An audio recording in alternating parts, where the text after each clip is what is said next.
Certo, muito bom. Agradeço aí o convite, né?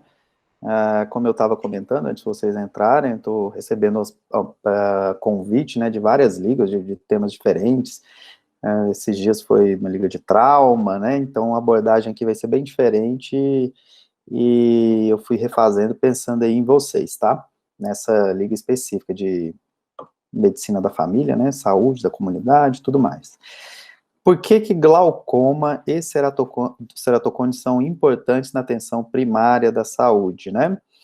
Eu sou o Leonardo Cabral, sou preceptor de cirurgia de catarata na Fundação Banco de Olhos de Goiás e fiz o meu fellowship de catarata e cirurgia refrativa na Unifesp, tá bom? Minha formação de medicina foi na PUC, aqui em Goiás. Então vamos aqui, ó, a epidemiologia das deficiências visuais no mundo. Eu acho que vocês aí que estão vamos pensar, né, na base, né, da saúde no Brasil e no mundo, eu acho que vocês têm que saber muito de epidemiologia, né, saber muito o que acontece. Então, eu procurei aqui no World Report on Vision da Organização Mundial de Saúde, esse aqui é recente, eu acho que é de 2019, alguma coisa, 2018, que eles falam como que está a saúde e as estimativas, né, de deficiência visual no mundo, de cegueira. Então,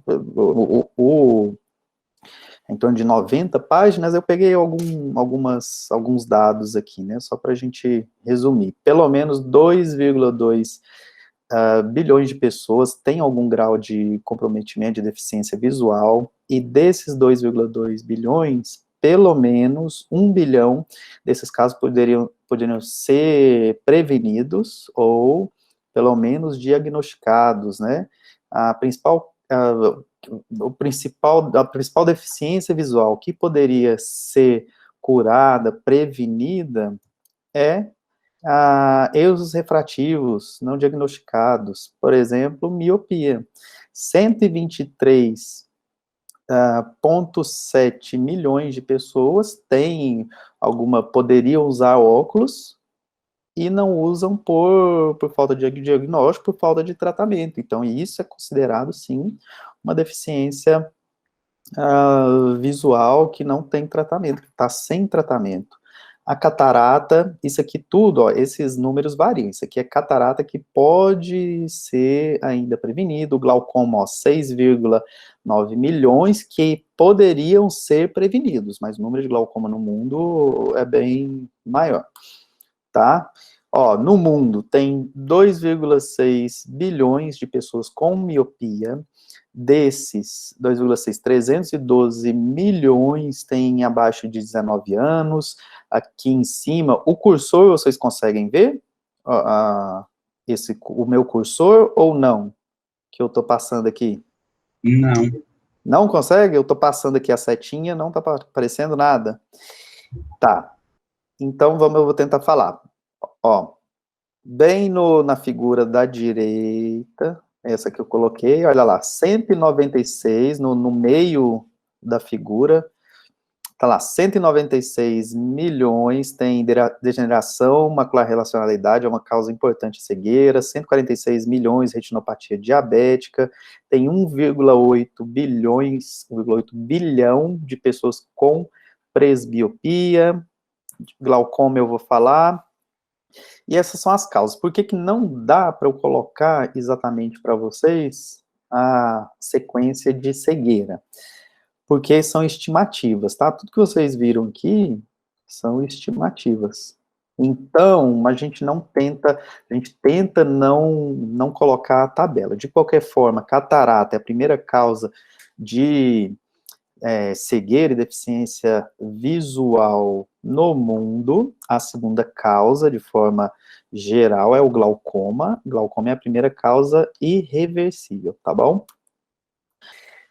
Então, o problema, né, que a OMS lá aí no final desse report fala que o acesso é difícil, né, porque é um sistema, tanto o acesso quanto a disponibilidade do serviço, né, oftalmológico é bem mais específico, né, então é difícil, e as recomendações é cada vez mais colocar as causas oftalmológicas, né, dentro da cobertura universal, eu acho que desde aí a atenção básica, porque é muito importante, muito incapacitante, né, uma deficiência visual. Tá.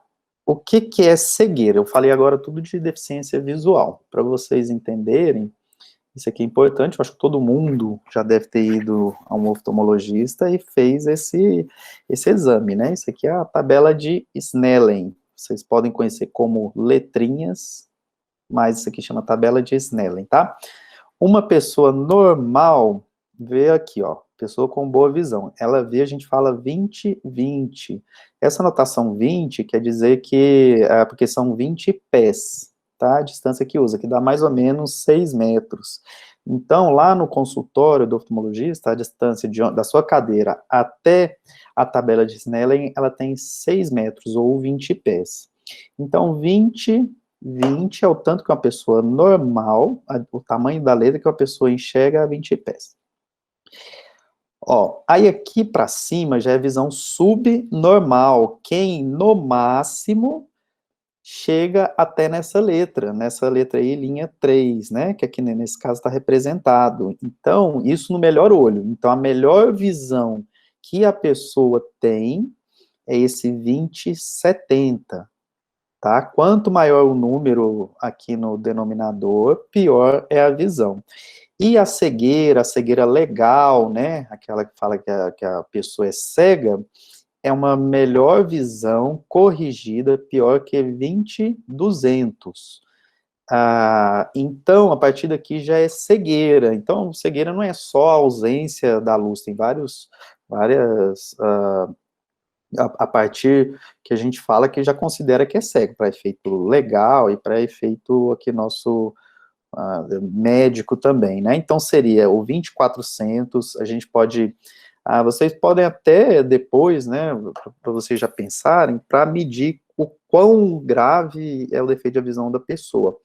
20/400 é uma letrona, assim, né, não sei como é que tá aí no enquadramento, mas é uma letra bem grande, a 6 metros, e aí, pior que isso, a pessoa consegue contar dedos a 2 metros, depois a gente mede contando, se ele conta dedos a 1 metro, se não, nada disso ele consegue, a gente passa a mão, pergunta, tampa um olho, obviamente, tá, você nunca faz com os 2 olhos abertos, você tampa um olho, ver se ela vê pelo menos um movimento de mãos.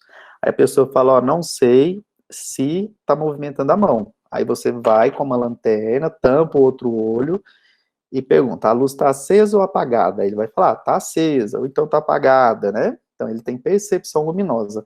Se ele fala, não estou vendo nem luz, ele é sem percepção luminosa. Tá certo? Alguma coisa aí para já ajudar. A cegueira no mundo, visão pior que 20/200. A gente tem 36 milhões de cegos, pensa um país aí razoável, né? Só de cegos. A gente tem 216,6 milhões de pessoas com visão subnormal. Imagina um país do Brasil inteiro, só com pessoas com visão subnormal. Quase 90% dos casos de cegueira no mundo estão em países pobres ou em desenvolvimento. Olha isso, tanto que é relevante, né? 90% dos casos de cegueira no mundo, 60% dos casos de cegueira no mundo são evitáveis. 20% dos casos de cegueira no mundo ainda são recuperáveis, né? Principalmente aí a catarata e os erros refrativos, que a pessoa não tem acesso a um óculos simples, né? E mais, um fator muito importante que vai ser a idade, que mais de 82% das pessoas cegas têm 50 anos ou mais. No Brasil, ó, tem estimativa de cegueira com base nas condições econômicas. Meu cursor não está aparecendo, né, podia, mas tá, mas na população pobre, isso aqui tudo é estimativa, viu? Não acha nenhum dado, assim, de IBGE, de censo, de qualquer coisa, então é estimativa. Ó, acompanha aí, no quadrinho, população pobre tem em torno de 59,4 milhões de pessoas, a população pobre tem em torno aí de 0,9% de cegueira. Então, no Brasil tem da população pobre tem 543 mil cegos, na população intermediária, que é a maior parte, né, da população brasileira, tem 859 mil, e na população rica, que além de ser menos, né, ter menos, a população rica ser bem menor, ela tem uma porcentagem de 0,3% de toda a população, dessa população sendo cega, então tem 174 mil. A soma dá 1.577.000 pessoas cegas. Aí você pensa aí que é do tamanho de Goiânia, mais que Goiânia um pouco, só de cegos, para vocês terem uma ideia. A faixa etária, para vocês verem, a prevalência até 15 anos de 0,062, depois 0,15 e 1,3. Mas são todas estimativas baseadas no IBGE, né, misturado aí com os dados da OMS. Glaucoma. Gente, o que vocês estão vendo aqui nesse gráfico? Isso aqui não é exatamente a prevalência que eu achei que essa imagem, mas, ó, nos países pobres, o glaucoma aqui, eu não lembro o que é, mas ele reflete aqui bem, né, o sul da Ásia, a África muito acometida, lá o Brasil, e depois os países ricos, eles vão ficando mais claros, né. É a primeira causa de cegueira irreversível no mundo. 76 milhões de pessoas com glaucoma no mundo. As áreas rurais e países pobres têm maior índice de cegueira por glaucoma, então, assim, além de ter mais glaucoma, as áreas rurais e os países pobres têm maior índice de complicação. Vocês vão ver por quê. Mais prevalente na África e na Ásia, por questão genética e etnia também. Aqui, os afrodescendentes, eles têm fator de risco para glaucoma primário de ângulo aberto bem estabelecido, é fator de risco independente, certo? E o glaucoma primário de ângulo aberto é o mais comum. Em relação às mulheres, 55% dos casos de glaucoma primário de ângulo aberto, né, para as mulheres, e 70% do glaucoma primário de ângulo fechado. Ângulo aberto e ângulo fechado eu vou explicar, podem ficar tranquilos. Glaucoma. Então tá bom, falei muito de números, de uma parte de epidemiologia para vocês verem a importância, mas o que é glaucoma? Glaucoma é uma neuropatia óptica degenerativa, então é uma doença do nervo do olho, né, que é o segundo par craniano. Ela tem etiologia multifatorial, ocorre um dano progressivo das camadas de fibras nervosas da retina, que a gente fala que é a lesão estrutural, e tem uma perda correspondente do campo visual, né, que é a lesão funcional. Então, a gente tem a lesão estrutural e a lesão funcional. E a lesão é irreversível, porque você está perdendo fibras nervosas, né, elas não se regeneram. Para vocês entenderem um pouco, né, tem que colocar um pouquinho de oftalmologia aqui também. Essa é uma retina normal, tá? Isso aí, na verdade, é uma foto, uma retinografia. Vocês devem, o clínico tem que saber olhar isso aqui mais ou menos lá na oftalmoscopia direta. Vocês verem hipertensão intracraniana, né? Aumenta a pressão intracraniana. Mas tá bom, vamos aqui, ó. Uma retina normal. A mácula, que é o centro da retina, ela é o centro da visão, onde que a gente tem a melhor visão, né? Bem no centro da mácula, minha setinha não vai aparecer, mas a gente tem a fóvea, que é a maior acuidade visual do nosso sistema. Aqui para cima tem a artéria e a veia que chega pelo nervo óptico, né, que supre a retina, a artéria central da retina e a veia central da retina. Elas se ramificam nos ramos superior ramos superiores, e os ramos inferiores, tá? E aqui eu coloquei essa divisão para vocês saberem, assim, que a irrigação, ela é bem certinha. Quando você tem uma oclusão de ramo, de veia central da retina, ou de artéria central da retina, e na retinografia a gente vê a falta de suprimento, tudo que acontece bem dividido. Mas, tá bom, só para vocês verem. E aqui é o nervo óptico, que é o nosso estudo aqui do glaucoma. Então tá aqui, ó, um nervo óptico aumentado. Olha lá, eu coloquei do lado para vocês lembrarem. Glaucoma é uma neuropatia óptica. Eu acho que já vai ter gente aí tentando fazer uma pergunta que eu vou fazer agorinha. O tamanho do disco óptico, né? Então vocês vão ver que a borda, o disco óptico é essa bolinha, né?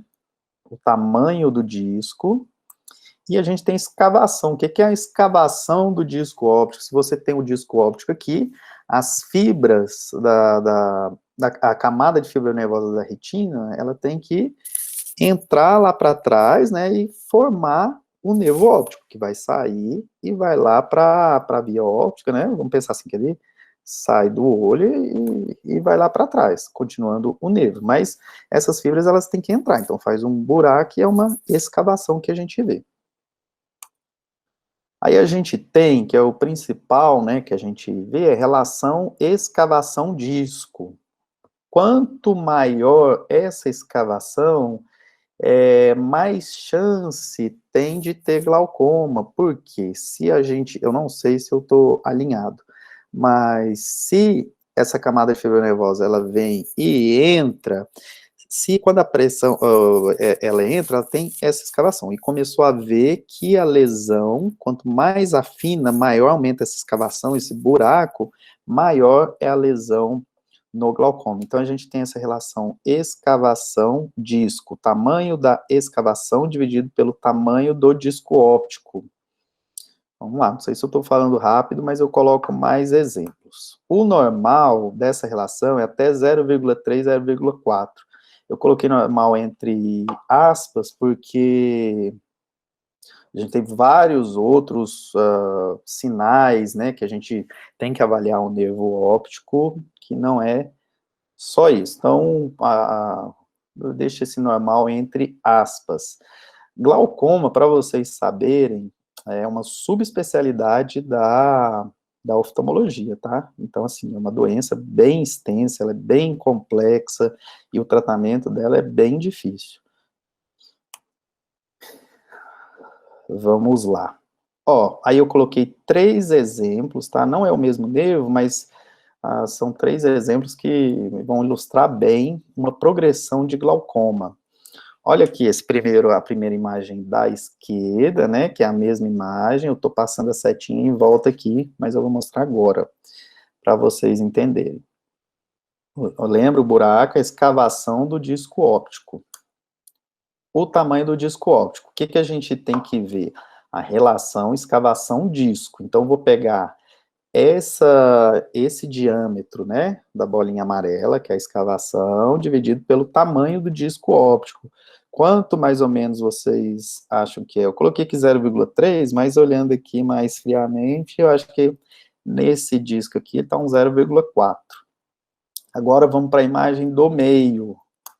Ó, vocês entenderam aqui a escavação? Olha lá o buracão, tá?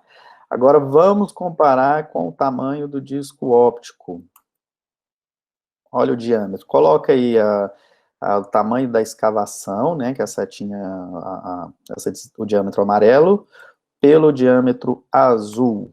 A escavação, a relação escavação-disco vai dar 0,7. Tá? Isso aqui já é claro que a gente tem igual eu falei, né, muita coisa para a gente avaliar junto, mas aqui a gente já provavelmente tem um glaucoma. E aqui, por último, olha o tamanho da escavação. Compara essa imagem da direita com a imagem da esquerda, tá? com a imagem, né, do nervo óptico aí da sua esquerda. Olha a diferença e olha o tamanho que esse nervo já está pálido. né? O nervo óptico não tem que ser esse róseo, tem que ter um suprimento, né? Então, olha a diferença. O que a gente está vendo aqui? Olha o tamanho da escavação desse branco aí, desse buraco. Olha o tamanho do disco óptico. Eles são iguais, então a gente tem uma relação escavação-disco de 1, quer dizer que é total. Essa pessoa, dessa foto aqui, ela tá cega, provavelmente até sem percepção luminosa, tá? Então, esse nervo óptico pálido, quer dizer que esse nervo óptico, a gente fala para o paciente que ele está morto, certo? Isso aqui é cegueira, infelizmente. Mas, e a pressão intraocular alta? Por que eu falei da definição e não falei de pressão intraocular alta? Porque, assim, quando fala glaucoma, fala a pressão do olho alta, né? Mas, pergunta, mas e a pressão intraocular alta? Ela não faz parte da definição de glaucoma. A pressão intraocular alta é o principal fator de risco para glaucoma. Glaucoma é uma neuropatia do nervo óptico. Glaucoma não é a pressão dentro do olho aumentada. É diferente da hipertensão arterial, né? Você tem o limite superior, acima disso, independente do que acontecer, a pessoa já é considerada hipertensão e você começa o tratamento pelos níveis da pressão arterial. Então, vamos lá. Comecei a falar de fatores de risco, vou falar os outros. Fator de risco, idade avançada, o predomínio acima dos 60 anos. Você já vai pensando lá no seu paciente, lá da unidade, né, da atenção primária. Então,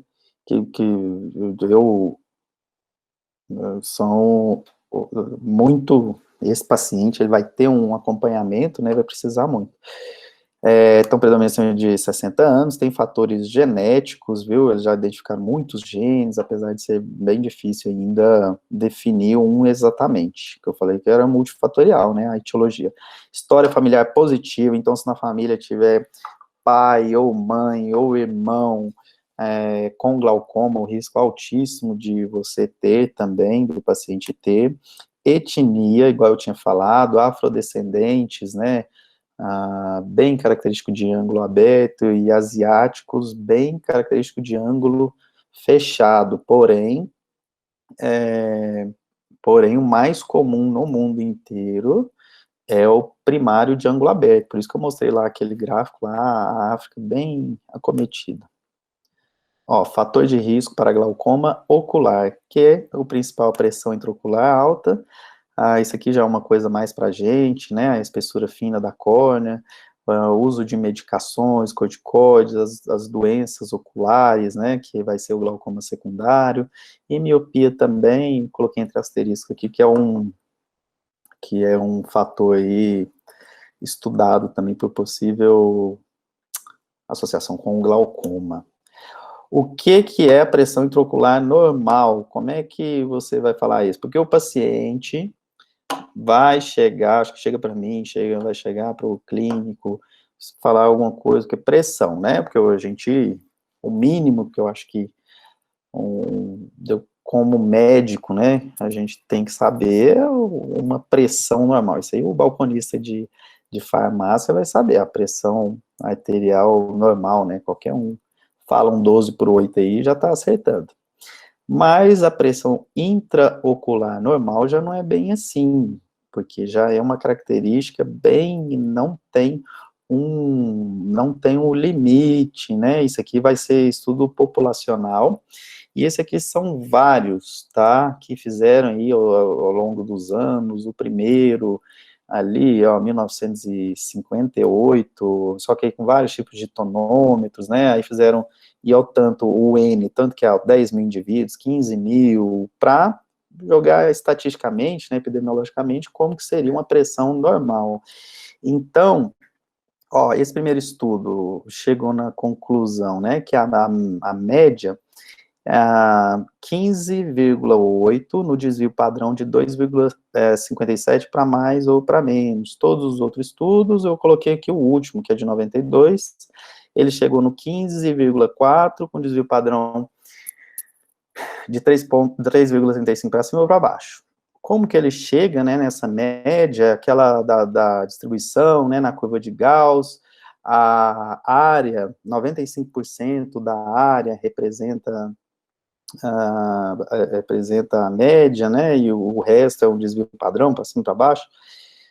E, olha lá, se vocês virem aqui na curva mais alta, né, olha a curva de prevalência pela pressão intraocular. Então, a população normal, o N, né, a primeira setinha de cima, tem 15, geralmente a pressão em torno de 15, né, e para mais ou para menos, dependendo da pessoa. E a população de glaucoma, que é o Gzinho aí, essa seta mais de baixo, olha lá, quem tem glaucoma tem a pressão intraocular mais alta que a população normal, mas vocês podem ver que elas se cruzam, tá? Então, a gente não tem um limite.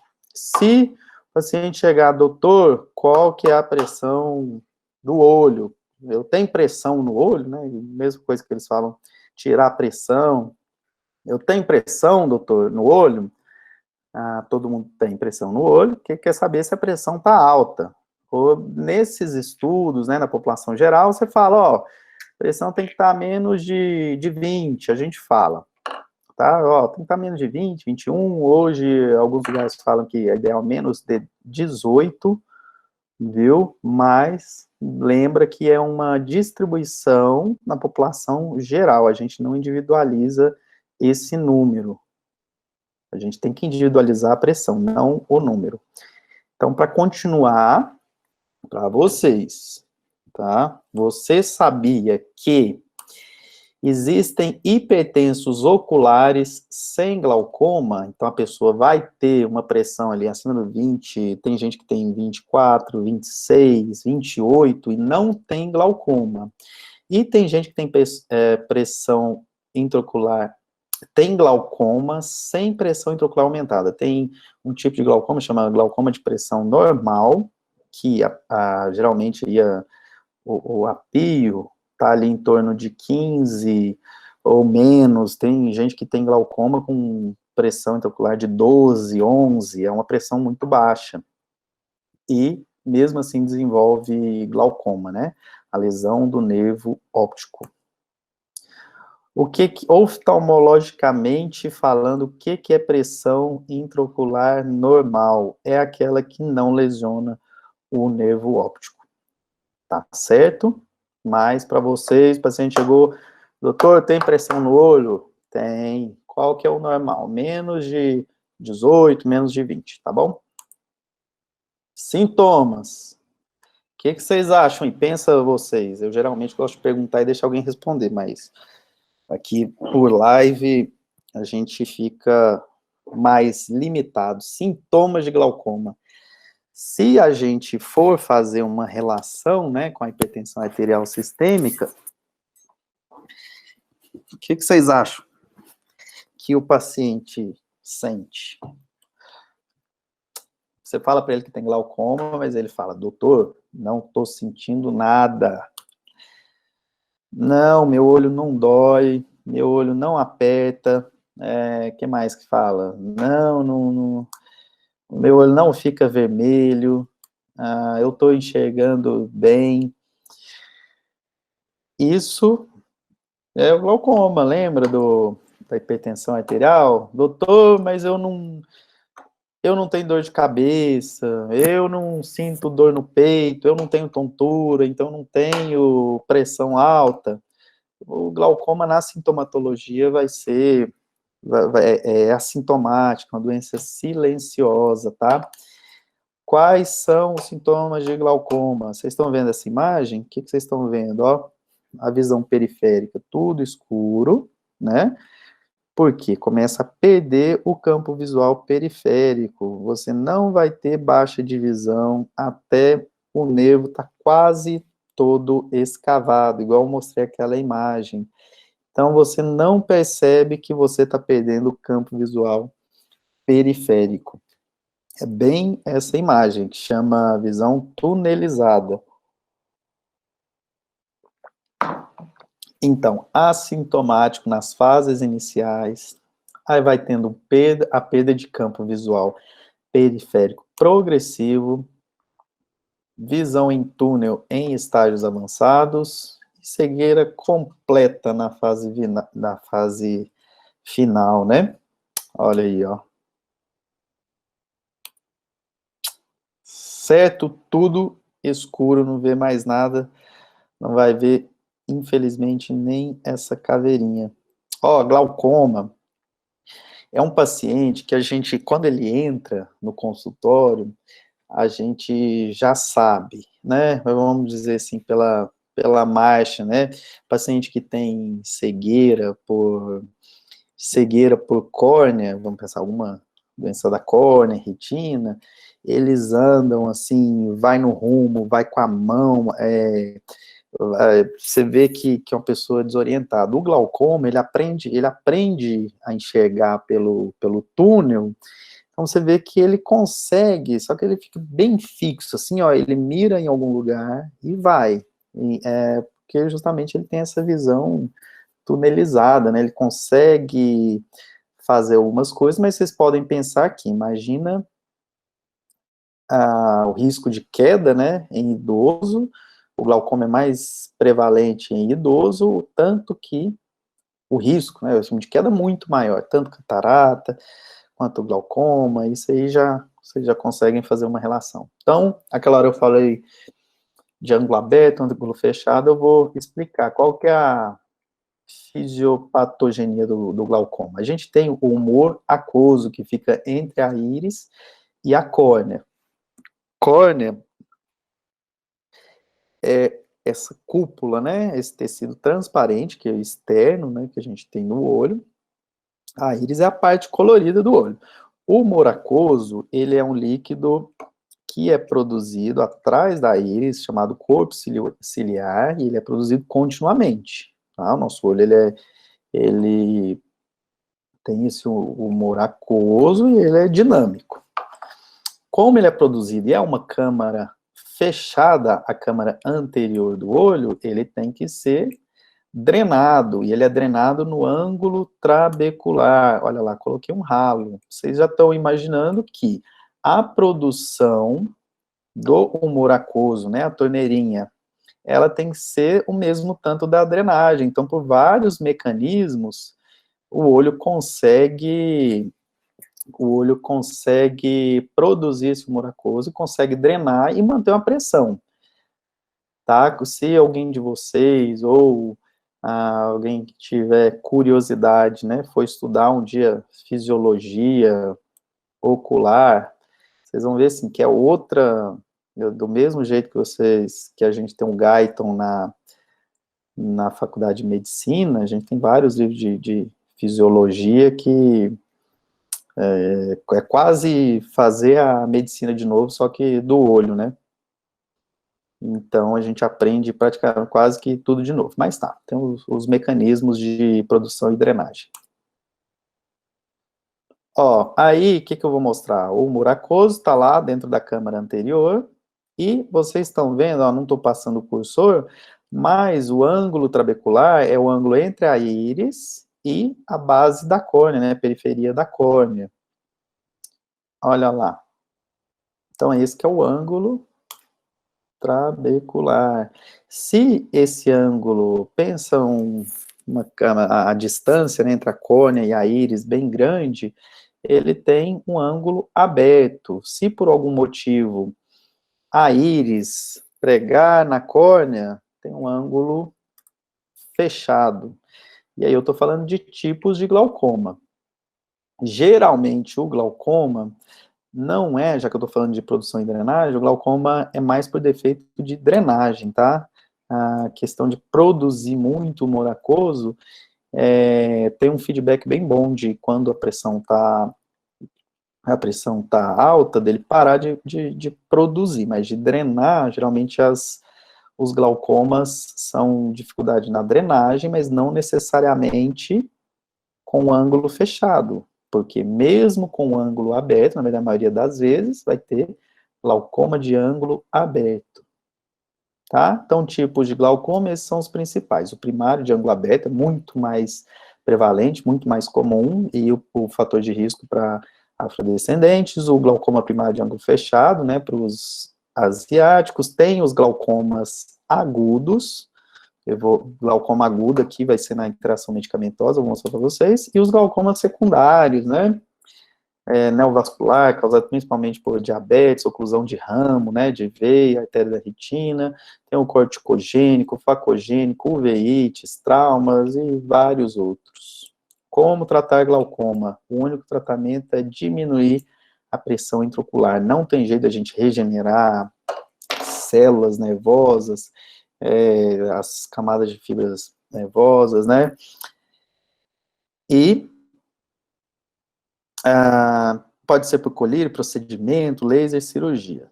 Ó, então, se a gente vê aí, né, a tensão, que é esse tanto de gente, e lá um médico guerreiro, né, medindo a PA, fazendo o que dá conta, né, no nosso país, e ainda assim, né, a gente já é muita coisa, né, para quem está em uma área rural, uma área mais afastada, uma área mais pobre. Então, vamos pensar no glaucoma, diagnosticou. Olha lá, o que vocês... Esse é um dos colírios mais usados e mais efetivos em glaucoma. Quero que vocês vejam. Ó, Travatan, com o desconto do laboratório, R$ 105. Agora, olha aí, bem no do meio aí, que é o menorzinho. 2,5 ml. Vocês estão entendendo? 2,5 ml. Aí eu peguei aqui, não sei se eu tô... Deixa eu organizar aqui, ó. Esse aqui é um colírio de 5 ml, que é um colírio normal, né? Existem os frascos maiores, de 10, de 15, mais um, olha aqui minha mão, esse colírio. Esse colírio aqui, ó, não é o Travatan, mas ele é de 2,5 ml. Ó. A tampa, vamos pensar que aqui é onde tem o colírio, né? A tampa é quase maior do que onde fica o colírio, R$ 105.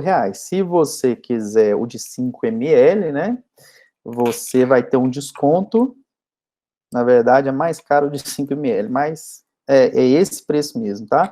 Geralmente 2,5 ml dá para um mês. Então você já está pensando lá no seu paciente lá da área rural com esse colírio. Olha os outros que a gente tem.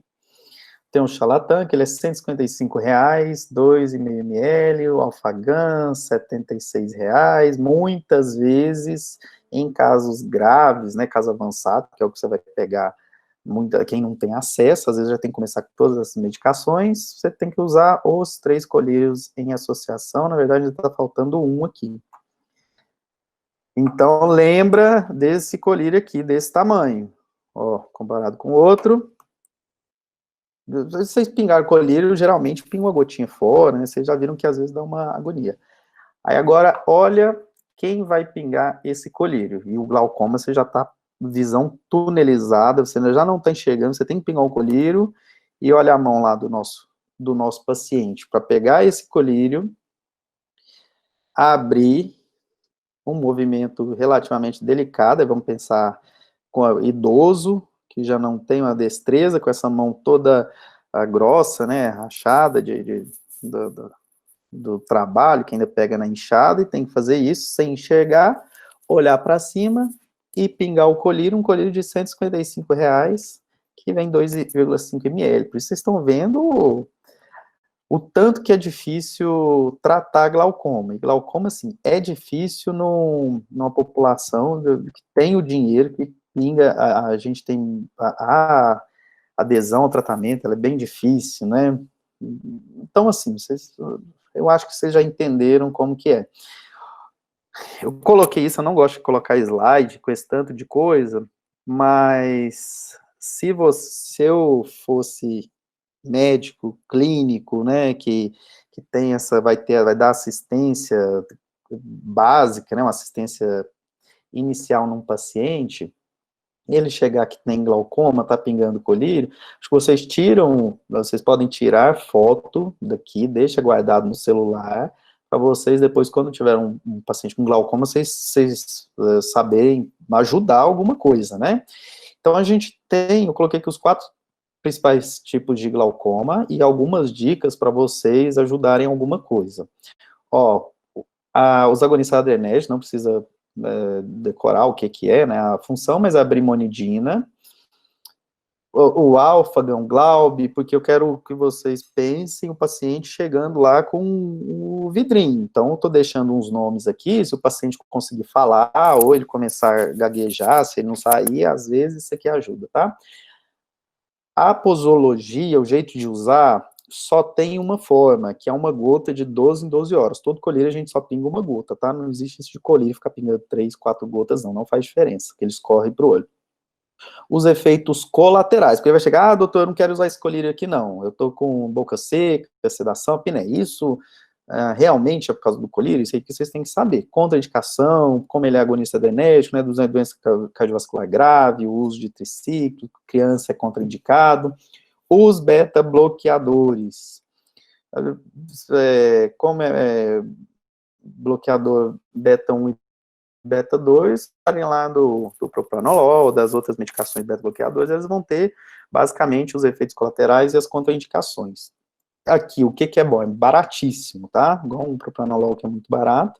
Aqui, o maleato de timolol, ele é torno aí de 8, 12 reais, tem o subsídio, né, da farmácia popular, então a gente prescreve muito, e ele também é uma gota de 12 em 12 horas, vantagem mais barata, efeitos colaterais, da depressão, ansiedade, insônia, perda de memória, tem um monte, uma lista, assim, de sintomas psiquiátricos bem extensa, impotência sexual, aí você já passa, a única coisa que você fala assim, nossa, pelo menos um timolol esse paciente vai usar, mas aí lá aquele senhorzinho que, com aquela mão daquele jeito, aí tá escrito lá impotência sexual, ele não usa, ele pode alterar perfil lipídico, mascarar sinais de hipoglicemia, contraindicação são as bradiarritmias, né, bloqueio ventricular de segundo grau em diante, bronquite asmática, né, isso tudo por ser beta-bloqueador. Inibidor da anidrase carbônica, tira foto desse slide também, deixa guardado aí, separado no seu celular. A dorzolamida, brinzolamida, também é uma gota de 12 em 12 horas. Então, até agora, os três classes de colírio que eu passei, sempre de 12 em 12 horas. Tem poucos efeitos colaterais sistêmicos, então ele é muito bom nesses pacientes cardiopatas, né, que tem muita comorbidade, só que eles não são tão efetivos em imunoterapia, e o valor dele aí, uns 50, 60 reais, né, então, por isso que a gente vai associando tudo. E os análogos das prostaglandinas, eles diminuem, eles melhoram a drenagem, né? Então, assim, eles são os melhores, são aqueles mais caros.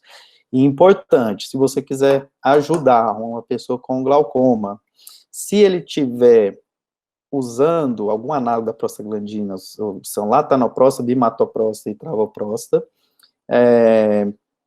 uma vez ao dia, se pingar 2 vezes ao dia, ele está aumentando a pressão intraocular, a pessoa fica muito pior, está gastando dinheiro e está piorando o seu tratamento. Então, tratamento de primeira escolha, mais eficaz na redução da pio, tem um alto preço, e os efeitos colaterais, poucos, são principalmente oculares, como aumento dos cílios, pigmentação de íris hiperiocular, densa irritação ocular.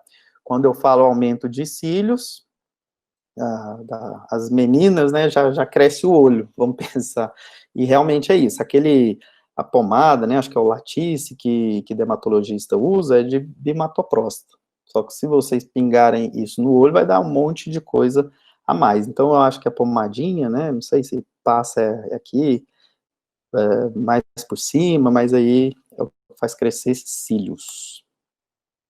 Aí vocês vão tirar a foto, né, desse slide também, que é as drogas sistêmicas que podem precipitar um fechamento de ângulo.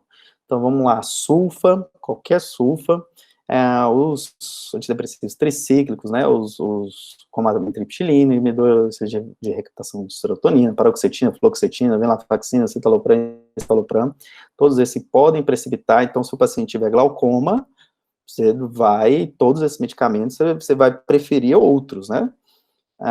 Diazepam, clonazepam, prazolam, cabergolina, o topiramato, né, o anticonvulsivante, o brometo de ipratrópio, que vai usar muito, a prometazina, o ácido mefenâmico, que são anti-inflamatórios, né, e cimetidina e ranitidina. A ranitidina é bem barato, a gente prescreve muito.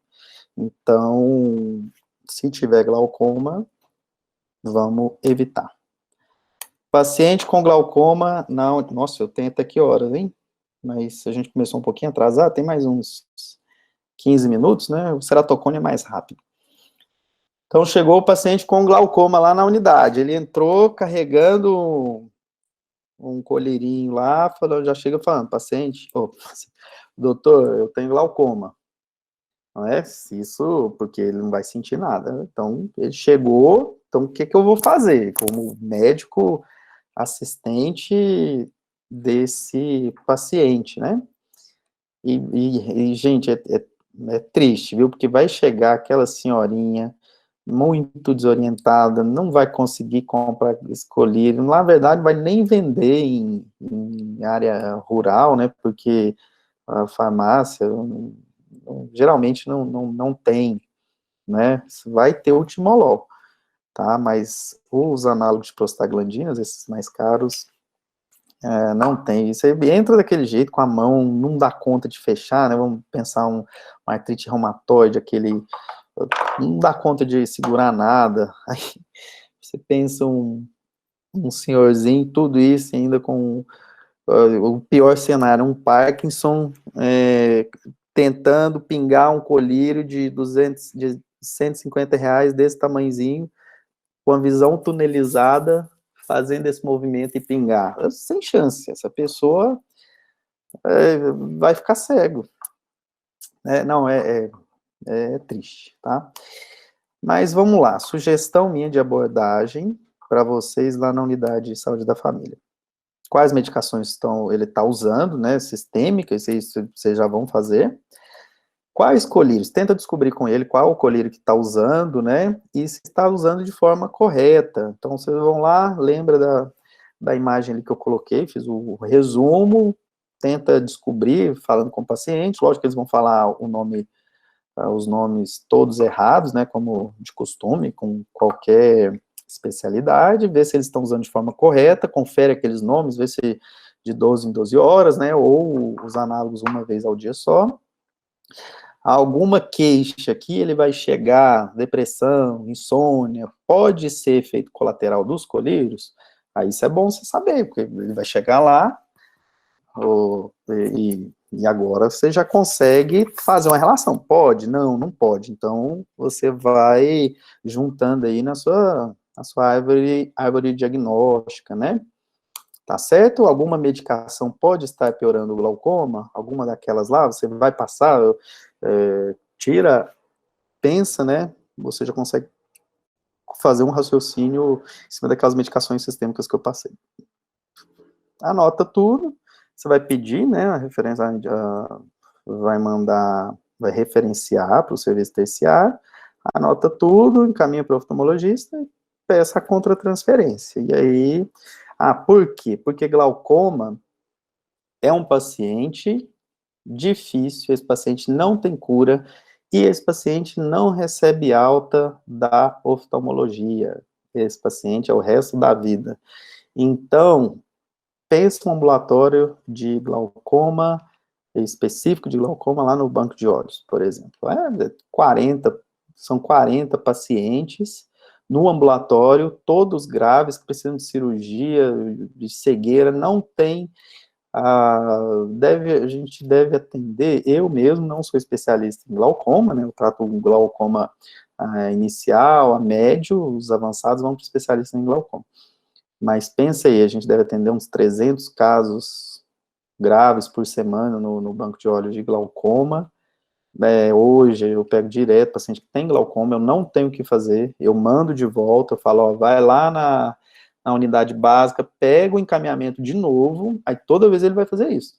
Ele pega o encaminhamento, manda para a secretaria regula ele para algum lugar, algum hospital de oftalmologia, eu chego lá, falo, vejo a medicação, então assim, demora 1 ano, peço os exames, troco o colírio ou não tem, quando eu peço os exames, eu não consigo nem ver esses exames, porque não tem jeito de eu acompanhar o glaucoma, esse glaucoma ele é o resto da vida. Então, eu peço os exames, eles vão ficar no sistema, porque enquanto eu estou vendo esse paciente com glaucoma, então, o pessoal da retina, da córnea, a oftalmologia é muito amplo, e esses pacientes, não tem jeito de eu ficar com o paciente com glaucoma o resto da vida, porque vai ficar, não acaba. Tá? Então é muito difícil o tratamento de glaucoma na nossa realidade, né, apesar eu acho que esse paciente, eles precisariam, vai saber como, de ser recebidos, né, pela oftalmologia, mas não tem como. Então é isso, de glaucoma, foi isso. Ceratocone. Será que vocês já ouviram falar? Porque glaucoma é muito comum, né? Acho que todo mundo já ouviu falar. Principalmente porque glaucoma é a pressão do olho, né? Mas vocês já sabem que não é. Ceratocone, a importância dele não vai ser epidemiológica, ele não é tão frequente, apesar de, para a gente, oftalmologista, ele ser muito importante, ele não é tão frequente, não é uma causa de cegueira prevalente ou incidente, tá bom? Mas vocês saberem, isso aqui é bem interessante, e eu achei até bom, porque vocês mesmos que sugeriram os temas, e geralmente ceratocone é mais para quem quer oftalmologia mesmo, mas é bom vocês saberem. Então, cerato é o termo que a gente refere para córnea, tá? Uma infecção de córnea, uma ceratite. Então, cerato da córnea, cone é cone. O que acontece? É córnea em formato de cone. Olha lá, uma córnea normal, a imagem da esquerda, vocês estão vendo que é uma cúpula, né? Esse tecido transparente é uma cúpula. O ceratocone, ele é afinado, ele é pontudo. E se for pensar assim, que a córnea, né? Vamos pensar que o olho é uma câmera que tem essa lente. Se essa lente não tiver a cúpula formada, né? Para os raios formarem, isso aí o olho vai ficar todo bagunçado. Ó, vamos lá, de conceito. Esse aqui já foi uma aula que eu dei para oftalmologia, então às vezes fica um pouco não fica tão palpável para vocês, mas é uma desordem da córnea, que ocorre um afinamento progressivo, geralmente inferior, e aumento da curvatura em formato de cone. Olha lá a incidência, uma para 2.000 pessoas, isso é pouco, né? Se eu pensar em uma população, a cada 2.000 é uma doença pouco incidente. O início mais comumente na infância e adolescência, e é raro após os 30 anos de idade. Então, quem for ser pediatra, quem for trabalhar mais com infância e adolescência, vai ver muito mais ceratocone. Quem for trabalhar com geriatria ou clínico, ou alguma coisa que pega o paciente mais velho, vai ser bem comum glaucoma. Etiologia incerta, a gente não sabe, às vezes tem causa inflamatória, ela é multifatorial também, mas o glaucoma a gente consegue definir alguma coisa, o ceratocone a gente tem muito pouco conhecimento da causa, da etiologia. Tem história familiar em 6 a 8% dos casos, então não é tão importante, e ele está associado à atopia, síndrome de Down e síndrome de Ehlers-Danlos, né? Mas assim, o que é importante para a gente mesmo é a atopia. Então, está associado com o ato de coçar os olhos, as conjuntivites alérgicas. Eu coloquei conjuntivite justamente para vocês entenderem que conjuntivite alérgica ela é bem difícil, a pessoa chega coçando e fala que é alergia, né? Mas pode coçar o olho por conjuntivite viral, por blefarite, vários outros, um diagnóstico diferencial bem grande para prurido ocular. Ó, vocês têm o hábito de coçar os olhos, aqueles assim que você esfrega, até o, até o olho ficar preto, né? Aquele que você coça tanto que quando você abre o olho, a imagem tá preta. Isso quer dizer que você comprimiu, você aumentou tanto e coçou tanto, né? Apertou tanto o olho que você comprimiu o nervo óptico, você diminuiu o suprimento sanguíneo do nervo óptico, você parou de enxergar. Então, assim, você aperta, aperta, aperta. Você abre o olho, tá tudo preto. Volta a visão quando? Quando começa a perfundir de novo, para vocês verem a gravidade. Agora pensa essa coceira constante e direto. Todos os dias por anos. Olha aqui, ó, na imagem dinâmica, né? Não sei se está aparecendo o áudio, mas não é para aparecer o áudio, não. Olha lá aqui, ó. Vou pôr de novo. Olha a imagem de alguém coçando o olho. Olha o que o olho acontece lá dentro. Você empurra lá para trás, empurra na órbita, você está comprimido a uma estrutura tão delicada, né, tão difícil de se manter. Imagine isso durante o dia inteiro, durante anos. O que você está fazendo? Eu acho que se você pensar, se você apertar um músculo muitas vezes o dia inteiro desse jeito, esse músculo vai, sei lá, vai machucar a imagem no olho, né? Isso que o ceratocone vai. O astigmatismo irregular, ele é bilateral, assimétrico, um olho vai ser pior que o outro, início na infância e adolescência, e estabilização ao redor dos 30, 40 anos. Isso aqui vai ser mais para a gente quando chegar lá na oftalmologia, tá?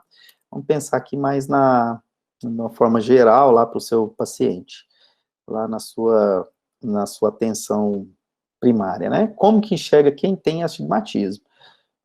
Sei lá, todo mundo, quase todo mundo tem astigmatismo, usa óculos, né, alguma coisa assim. Então, quem tem astigmatismo sabe que é isso aqui, ó. Até você consegue ver, mas você vê essas imagens fantasmas, né, você vê aqui, ó, o original e como quem tem astigmatismo, né, vê essas distorções, ela não é uma imagem em si totalmente desfocada, mas ela é bem irregular, é bem difícil ver. Estigmatismo é bem ruim, né, a imagem, seria uma outra aula, só para falar de miopia, e astigmatismo, mas isso aqui é para vocês pensarem no ceratocone, tá? O ceratocone é um astigmatismo irregular de alto grau, quem tem ceratocone tem astigmatismo aí de 6 graus, 7, 8, tá? Então, para vocês lembrarem, a gente está falando aqui de ceratocone. Como enxerga quem tem ceratocone? Esse aqui é o Museu do MASP, né, lá em São Paulo. Agora uma representação de quem tem ceratocone. Tá? Agora se a pessoa é uma criança que não sabe, de 7 anos, né, que não sabe, não fala se está enxergando, se está enxergando ou não está, ela enxerga aqui, ó. Vocês percebem que além de ser desfocado, tem várias imagens, né, elas se confundem, toda embaralhada. Tratamento de ceratocone, o principal, não coce os olhos. Lá no meu Instagram mesmo, acho que essa semana eu coloquei um sobre ceratocone, falando para não coçar, alguma coisa de tratamento também. Eu vou deixar no final para vocês verem se quiserem seguir, tá? O objetivo é melhorar a visão e estabilizar a doença, pode ser óculos, lente de contato, algumas cirurgias como crosslink, anel intraestromal, transplante de córnea. Isso aqui vocês não vão pegar nem nada. Isso aqui já é lá para o oftalmologista. Conjuntivite alérgica diagnosticada, né? Tem uns colírios específicos, antialérgicos, aulopatadina, cetotifeno, são colírios caros também. O astigmatismo irregular, a gente usa lente de contato rígida. Eu acho que isso aqui não interessa muito para vocês. Isso aqui é bem específico, inclusive isso aqui é uma subespecialidade, né? Que é quem mexe só com córnea. Então, quem é especialista em glaucoma, não faz esse tipo de cirurgia aqui, que é o anel intraestromal. É uma cirurgia bem bonita, eu faço implante de anel intraestromal, mas se fosse para oftalmologia eu explicaria mais. O crosslink do colágeno, que você estabiliza a progressão da doença, que é uma doença progressiva, né? Então, toda vez que você coça o olho, você está deformando a córnea, isso aí vai piorar, a córnea não volta para o lugar. Então, você coça, coça, coça, você vai até ficar cego. A gente fala que coça até ficar cego. Esse é o procedimento para estabilizar. Existe o transplante de córnea, né? Uma cirurgia muito bonita, que você pega a córnea de um doador, retira a córnea do paciente e faz a sutura, né? Uma microsutura. Isso aqui é uma sutura de nylon 10-0, mais fino que mais fino que um fio de cabelo. Quando a gente perde ele no campo cirúrgico, muitas vezes a gente nem acha o fio mais. Não, ele é bem fino, só com o microscópio que a gente consegue fazer. Então, para dar aquela mesma abordagem, né, paciente com ceratocone na unidade, na unidade de saúde da família. Não era nem como proceder, mas como suspeitar. Ó, vai ser uma criança ou adolescente que coça os olhos e reclama que a visão está muito ruim. Então, fala, ó, a mãe, né, fala para a criança, ó, a criança só fica perto, não sei o quê, maioria das vezes vai ser miopia, hipermetropia, astigmatismo. Mas aí a pessoa fica perto, e aquele menino, ele tá com a pálpebra toda vermelha, o olho inchado, e aqui, ó, e a mão. E fica aqui, ó, o dia inteirinho. Criança não sabe, né? Na verdade, adulto também, a gente é adulto coçando o olho o dia inteiro. Muitas vezes essa criança, ou adolescente, ou adulto jovem, também vai ser aqueles bem atópicos, né? Rinite alérgica, asma, dermatite, então ele é todo alérgico. E o olho lá coçando.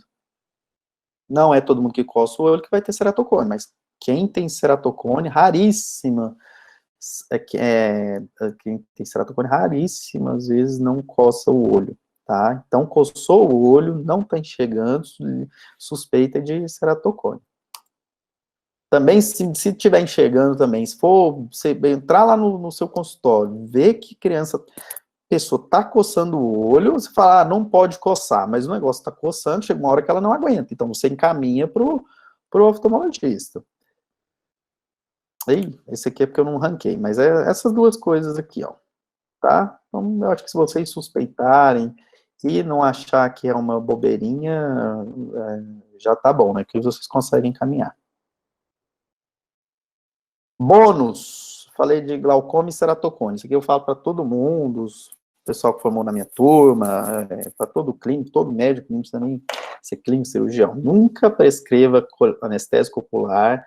Muita gente, amigo meu, né, liga, fala, inclusive uma amiga minha ela tem já tá aí, agora a Virgínia. Ela ligou, mandou uma mensagem de voz aqui perguntando alguma coisa.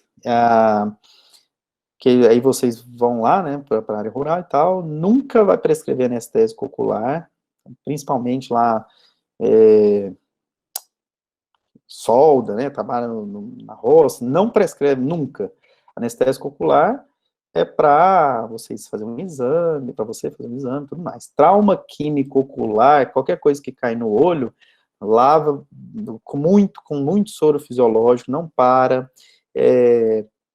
Tem uma aula que eu dou também só de trauma químico, né? Como que faz a abordagem do médico geral, mas isso aqui eu estou falando para vocês para a vida. Nunca tenta retirar um corpo estranho ocular por conta própria. Então, se bateu alguma coisa, vocês podem passar. O que que acontece? Você tá lá no interior, o negócio pegou, é uma sexta-feira à noite, só pode chegar na segunda. O que que você pode passar quando está doendo muito? Pode passar anti-inflamatório para dor, isso não vai afetar o olho. Colírio, lubrificante, que inclusive tem o Ecofilme, né? Esse aqui é o Sistane, tem Lacrifilme, as lágrimas artificiais. Se você não quiser mandar o paciente embora, fala, não sei o que eu faço. Você passar uma lágrima artificial para ele, às vezes já ajuda, né, a refrescar. Colírio, teuto, essas coisas são contraindicados. Então, assim, uma lágrima, se você tiver também lá na unidade básica, paciente com olho muito seco, além de você mandar, você pode prescrever uma lágrima artificial, que não tem muita contraindicação, não. Tá? Mas foi só um bônus, que eu sempre gosto de falar isso. Nossa aula aí de glaucoma e ceratocone finalizou. Tá certo? Então, agradecer. Eu tenho um site aí, mas é para paciente, né? Que tem algumas das áreas que eu atuo. E meu Instagram lá, quem quiser seguir, é doutor.leonardo.cabral. Espero aí ter ajudado alguma coisa.